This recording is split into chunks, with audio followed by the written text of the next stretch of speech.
ओम नमः शिवाय सीरियल को फुल HD क्वालिटी में पूरा देखने के लिए हमारे चैनल को सब्सक्राइब करें और बेल आइकन को दबाएं ताकि आपको हमारे नए नए एपिसोड्स देखने को मिलते रहें। मैं ओंकार जन जन को कष्ट पहुंचाने वाले दुष्टों का अस्तित्व मैं अधिक समय तक सहन नहीं करता। जन रक्षा में मैं उनके लिए भीषण प्रहार हूं। मैं ओंकार हूं। महाराज इल की धर्मपत्नी महारानी विजया पुत्र प्राप्ति के लिए निरंतर शिव आराधना करती है। राज ज्योतिषी प्रथमेश जी अपनी भविष्यवाणी के शीघ्र सत्य होने की पुनः घोषणा करते हैं। नारी स्वरूप धारण करने के कारण भोलेनाथ के आभूषण नाग, चंद्र तथा त्रिशूल कैलाश पर लौट कर आते हैं। चंद्रदेव से काम्यक वन और भोलेनाथ की नारी लीला सुन शिवगण उद्विग्न होकर निरंतर ओम नमः शिवाय का जप करते हैं। प्रायश्चित भाव के साथ चंद्रदेव निरंतर शिव आराधना करते अपने पुत्र बुद्ध के समीप उपस्थित होते हैं। उद्विग्न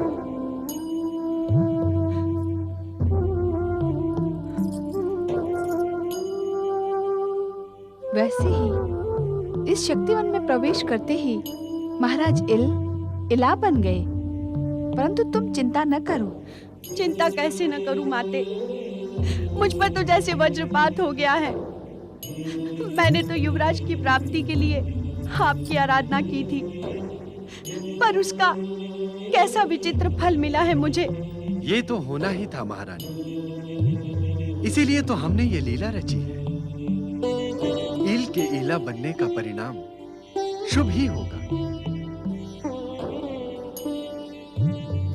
अब मैं आपके साथ कैसा व्यवहार करूं महाराज? आप मेरे पति से इस नारी रूप में परिवर्तित हो गए हैं। अब मैं आपकी धर्मपत्नी हूं या नहीं, मेरी तो कुछ समझ में नहीं आ रहा है महाराज, कुछ समझ में नहीं आ रहा है। प्रभु, माते, ये आपने हमें किस स्थिति में डाल दिया है? हम पर कृपा करें महादेव, मेरे स्वामी को फिर से पहले वाला रूप प्रदान करें भोलेनाथ। यह असंभव है देवी विजया। विधि के विधान के अनुसार जिस कार्य के लिए महाराज इल से इला बने हैं, वो कार्य पूर्ण हुए बिना वो पुनः पुरुष नहीं बन सकते। प्रभु, जब हमारी प्रजा को इस बात का पता चलेगा कि महाराज अब पुरुष नहीं रहे, तो राज्य में अराजकता फैल जाएगी, शासन व्यवस्था छिन्न भिन्न हो जाएगी महादेव। ऐसा कुछ नहीं होगा विजया। महाराज इल के राज्य की प्रजा धार्मिक और सुसंस्कृत है। वो तुम्हें महारानी विजया को अपने अनुशासक के रूप में स्वीकार करेगी। क्या तुम्हारी प्रजा इस बात के लिए व्यग्र नहीं है कि उन्हें उनका युवराज शीघ्र प्राप्त हो? प्रजा ही नहीं, हम सब व्यग्र हैं महादेव।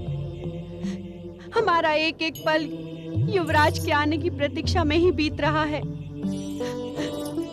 परंतु अचानक इस वज्रपात से मेरी बुद्धि कुंठित हो गई है महादेव। मुझे ये समझ में नहीं आ रहा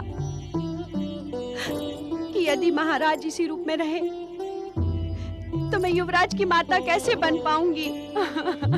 नारद, इस शिवलीला का रहस्य तो और भी रहस्यमय होता जा रहा है। भोलेनाथ, आपकी इच्छा क्या है?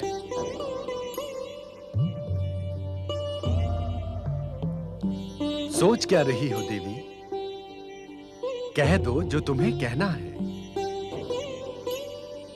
महारानी विजया की दुविधा दूर करना तुम्हारा कर्तव्य ही नहीं, धर्म भी है। महारानी विजया, मैं तुम्हें एक कटु सत्य कहने जा रही हूँ। हृदय को दृढ़ करके सुनो। अपने पूर्व जन्म के पापों के कारण तुम इस जन्म में किसी संतान की माता नहीं बन सकती। नहीं!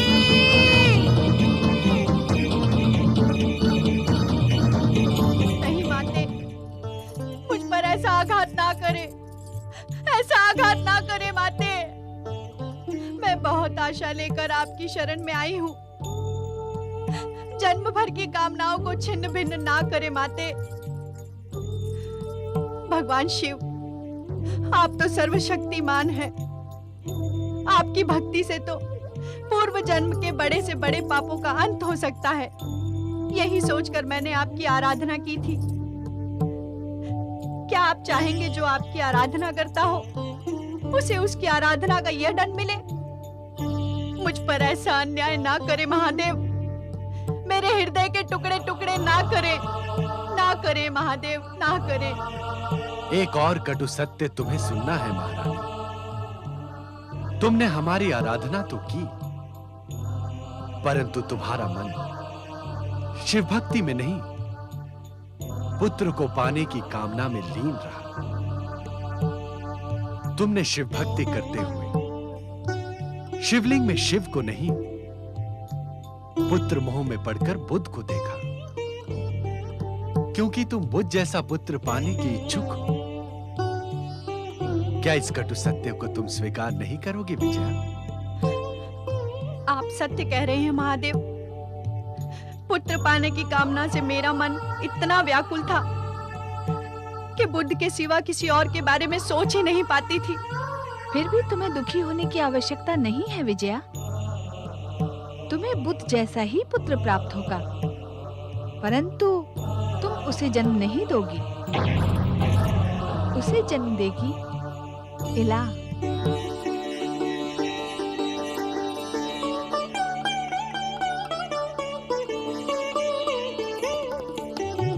इला, तुम्हारा शरीर शिवलीला के कारण नारी में परिवर्तित हो गया है, परंतु आत्मा वही महाराज इल की है।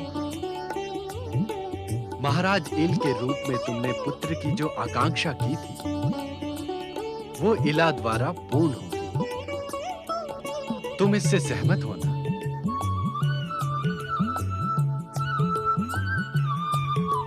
नारायण नारायण। विजया, इस बात से तुम्हें दुखी नहीं, प्रसन्न होना आवश्यक है।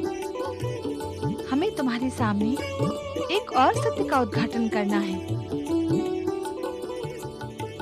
नारी शक्ति का महत्व स्थापित करने के लिए मेरे आग्रह पर भगवान शिव ने इस नारीमय शक्तिवन की रचना की है। इसी रचना के कारण तुम्हारे पति ने नारी शरीर धारण किया है। बुद्ध जैसे पुत्र को जन्म देने के लिए विजया, महाराज इल की सच्ची शिव भक्ति से प्रेरित होकर और बुद्ध की मातृ भक्ति को सफल करने के लिए ही हमने ये लीला रची है। नारायण नारायण। ओम नमः शिवाय। हे त्रिकालदर्शी, आपकी प्रत्येक लीला का अर्थ कितना अद्भुत है।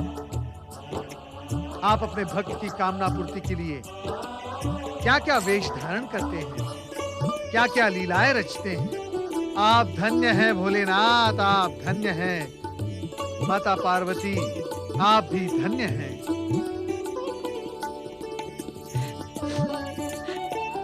आप दोनों ने मेरे लिए इतना किया। भोलेनाथ, माता पार्वती, आपने मेरी इच्छा पूरी ना करके भी मेरी इच्छा पूरी कर दी है। आप सचमुच महान हैं, सचमुच महान हैं। अब सच्चे मन से बिना हिचक के इस सत्य को स्वीकार करो और नारी शक्ति को प्रमाणित करने के लिए महाराज इल के राज्य का शासन करो। माते, क्या सदा के लिए मेरे स्वामी लीला के रूप में ही रहेंगे? नहीं माते, नहीं। ऐसा अनर्थ मुझ पर ना करे, ना करे माते। देवी पार्वती, पुत्र जन्म के पश्चात महाराज इल को इला के रूप में रहने का कोई प्रयोजन नहीं है। महारानी विजया की प्रार्थना पर ध्यान दो। जैसी आपकी आज्ञा स्वामी। महारानी विजया, अपने स्वामी का वियोग तुम्हें अधिक समय तक नहीं सहना होगा। ये 1 माह स्त्री और 1 माह पुरुष बनकर तुमसे मिलते रहेंगे। ये आप क्या कह रही हैं माते? क्या ये संभव है? इस संसार में असंभव कुछ भी नहीं है विजया। देवी पार्वती का हृदय करुणा से भर आया है। मातृ धर्म का पालन करते हुए भी महाराज इल तुमसे मिलते रहेंगे और 1 वर्ष के पश्चात युवराज को लेकर तुम्हारे द्वार पर उपस्थित होंगे। तुम दोनों की कामना पूर्ण होगी।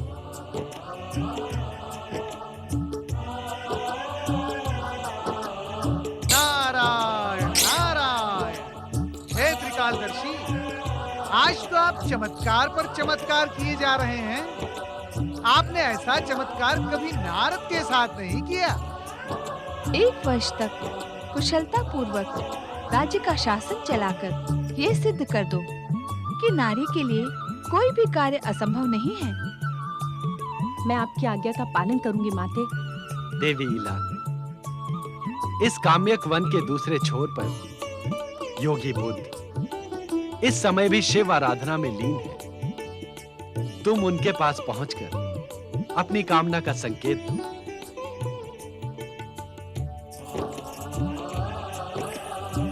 महारानी विजया, इला के लिए शुभकामना करो और समझ लो कि महाराज इल का एक पुरुष का कर्तव्य तुम्हें हंसते हंसते निभाना है।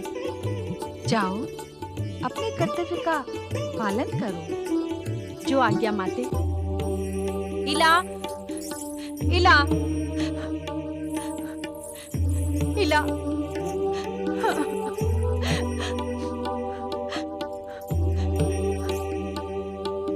मैं स्वयं तुम्हें योगी बुद्ध के पास पहुंचाऊंगी। चलो मेरे साथ।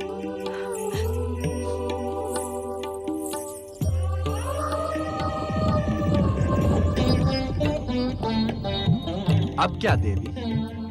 मैं जानती हूँ आप पुनः अपना पूर्व रूप धारण करके शीघ्र कैलाश पहुँचने के लिए इच्छुक हैं।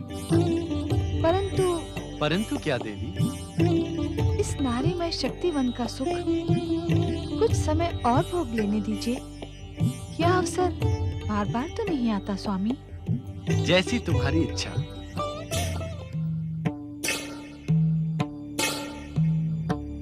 शिष्य नारद, शिष्य नारद, ऐसा प्रतीत होता है कि तुम अपने गुरु को विसार गए हो। नहीं नहीं, प्रणाम गुरुदेव। परंतु आप यहाँ कैसे?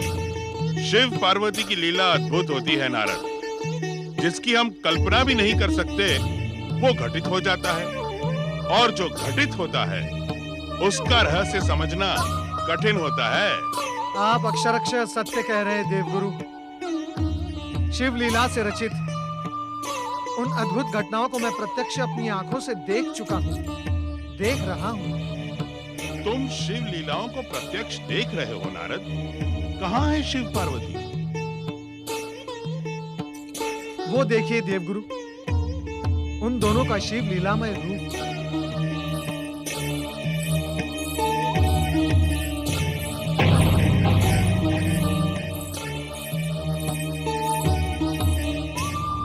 ओम नमः शिवाय।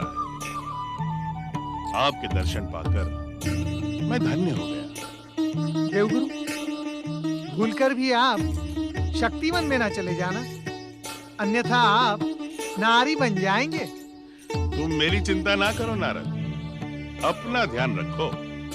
भक्ति के भाव प्रभाव में आकर कहीं तुम शक्तिवन ना चले जाना, अन्यथा मुझे अपने एक उत्तम शिष्य से वंचित होना पड़ेगा।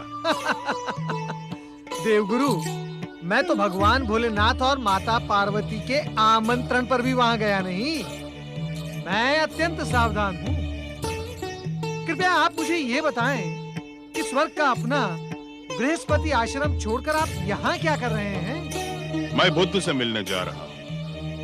मेरा इस समय उससे मिलना अत्यंत आवश्यक है। बुद्ध के पास जाना आवश्यक है? किस कारणवश? इस प्रश्न का उत्तर तुम्हें कुछ समय के पश्चात मिल जाएगा नारद। नारायण नारायण। देवगुरु बृहस्पति ने प्रश्न को प्रश्न ही क्यों रहने दिया? उत्तर क्यों नहीं दिया नारद? इस रहस्य का पता तुम्हें ही लगाना होगा नारद।